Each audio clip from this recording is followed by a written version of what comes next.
So if you guys were paying attention to our community post, you saw that our team clean swept at the North New England Tri-State Golden Gloves.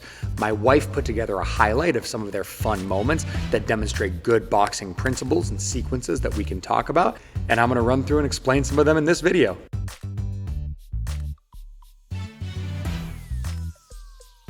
Starting with Tristan, who you've seen help us with videos previously. He's fighting a rematch with a tough kid from Wyman Boxing here named Vince. If we slow things down, you can see in this sequence, Tristan uses frames, level work, and feints to close the distance on his opponent here. Feints levels, changes head slots on his way in, keeps his base under him. He frames here to stop Vincent from hitting him with that big right hand when he recognizes he's standing in the cross lane. And then this following sequence is how Tristan got his knockdown in the second round of this fight, where you can see they separate. Tristan drop steps in, pairs his uppercut with his hook, bang, bang, recognizes that Vincent is in his closed lane, and the right punch for Tristan to throw here is the 4.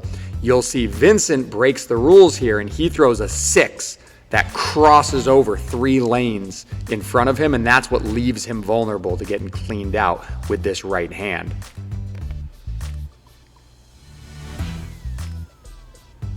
And he stumbles into Tristan on the way down. Now we have a really nice slow-mo of this that Tristan's brother filmed coming up next. Changes levels, uppercut, hook, they disengage, hits him with the 4, beautiful, finishes on the jab, doesn't need it though because the damage has already been done. Wonderful sequence. Another fun sequence here has Tristan using his head movement to make his opponent miss big. You could tell his opponent became frustrated because he tries to throw a back fist at him when he can't hit him with proper punches with the front of the glove. Controls distance, rolls under those shots, and he's ready to rock.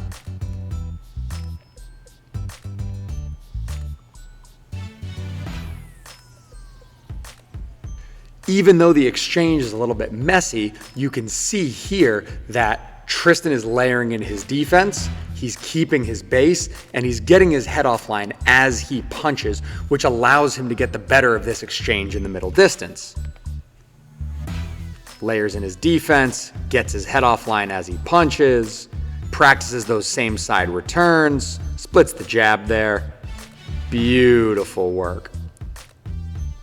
Skills like that are what champions are made of. It's the fundamentals executed under pressure at the highest level of the sport that lead to success. Here we've got our fighter Gretchen Crucy, also in a rematch with a girl that she's fought previously in the Tri-State Golden Gloves tournament. Here you can see Gretchen intentionally jabbing at the right hand to clear a path for her cross. Touches the right hand, and gets her head offline as she lands the 2. Another nice exchange from Gretchen here, just like with Tristan, shows her getting her head offline as she punches. It also shows her framing and turning her opponent to be in a worse macro position in the ring, and then following up first. You can see she gets her head offline when she throws the 2, frames, puts her opponent in the corner, and immediately owns that space between them with a jab. Gretchen going body head here and jabbing her way in. Gretchen might actually have the shortest arms of any boxer I've ever worked with. So it's important to remember that when you're jabbing, you don't need to land that punch for it to do what it needs to do. It needs to own the space between you. It needs to elicit a reaction from your opponent, and it needs to act as a bridge to bring you in range to do your work. You can see here, Gretchen jabs her way in, and none of those shots have to land for them to get her in a position where she can land that right hand to the body and then that right hand to the head. Moving on from Gretchen to my fighter Tyrell. Tyrell hasn't been in any of our videos yet, but he's due. We'll get him in one of them. He's 16 years old, and this was his first fight at the Golden Gloves tournament. And you can see he's handily in control of it for the duration of the bout. You can see Tyrell begins like a well-educated fighter where he's gathering information. He's finding his opponent's rhythm. He's finding his opponent's range. He's trying to get his opponent to show their hand without taking any risks. So he's holding himself at straight punch distance. He's moving his head. He's layering in his defense. He's using his feints, and he's patiently looking for an opportunity to find a counter here. Moves his head, keeps his base underneath him, and you can see a change in his body language when he thinks he's found it. Right here. He gets more solid, he plants his right foot, and he throws that right hand. Beautiful work. That was kind of the story of this fight. Make him miss, make him pay. Classic Italian boxing. Tyrell is very, very good at that, and you can see patiently creating moments and then using those moments to his advantage. There's that right hand again, and beautiful exit strategy, circles back to the center of the ring. There's that right hand again, and he recognizes when he's off base, and he gets back in there to keep himself safe. So if we watch this in slow motion, you can see Tyrell loses his base after this punch. But if you lose your base, you can use your opponent's base to help support you and hold you up. He drives into his opponent and he uses him as structure to keep him in a good position, and he smothers his offense so that he can't get hit while he's out of position. Beautiful work. Moving that head, using those same side counters. Excellent job. Any coach would be lucky to have this kid on their team. Excellent, excellent, excellent. All right, moving on to our middleweight, Luke, who was also making his debut in this tournament. You see him fighting a tough guy from a local team in Maine, Kugno Boxing. They produce excellent fighters, always aggressive, always in shape, always there to win. Luke did his best, once again, just like Tyrell, to make him miss, make him pay, and he executed the system really well. When we talk about fighters, there are fighters who are mavericks, who want to go off book, who want to trust their instincts and their athleticism to problem solve, and there are fighters who are scholars. Fighters who are going to trust the system, they're going to trust what the coach tells them, and they're going to try to apply that, and they're going to try to use those tools to problem solve when they run into hurdles.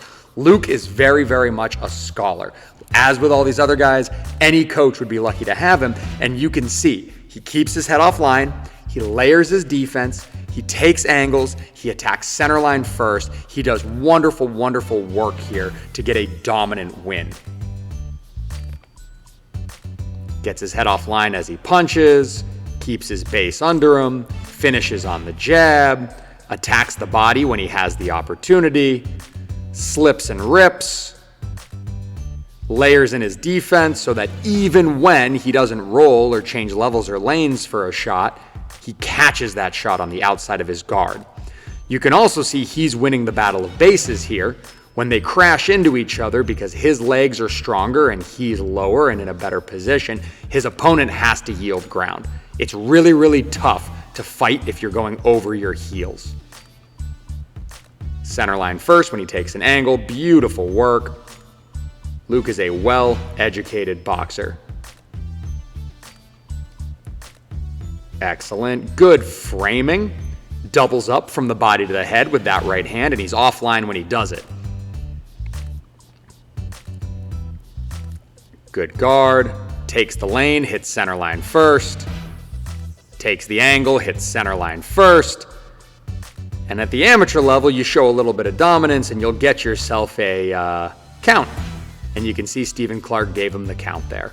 Wonderful. Let's watch that final sequence one more time. I think that was beautiful. Center line over the shoulder. Keeping his opponent off base. Pressuring.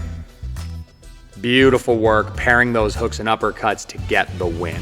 Takeaways from this. Just like I said at the start of this video, Especially at the amateur level, it is your understanding of the system and the fundamentals executed under pressure at the high level that gives you success.